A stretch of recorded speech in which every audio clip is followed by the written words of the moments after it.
using organic elements within the Caribbean to create luxury. Now, luxury in the Western sense is usually tied to exclusivity, things that individuals can have in very small quantities, which would make it expensive because when you have demand for something and very little supply, then essentially that thing becomes a very desired element. And that is usually a luxury element.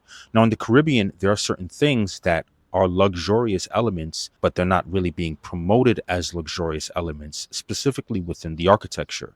Now, in the Caribbean, architecture usually tries to mimic what individuals who are coming in as tourists are used to when it comes to a luxury perspective.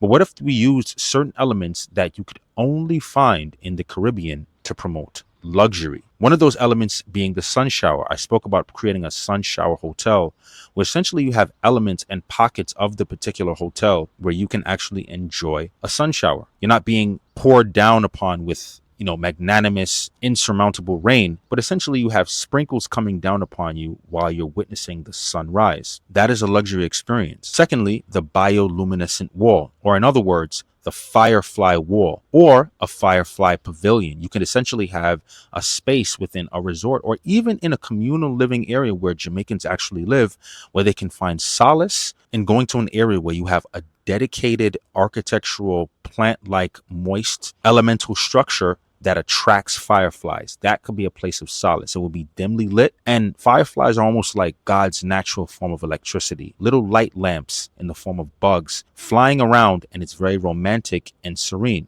And lastly, I want to speak about the rainbow. Now, the rainbow is actually a covenant that God made with humans, specifically after he receded the waters from the flood that he brought to the land to essentially erase sin. He promised that he would never ever destroy the world and the living elements within the world like that again. And the promise of that covenant would be shown within a rainbow. That in and of itself is a culture that is tied anywhere you see a rainbow.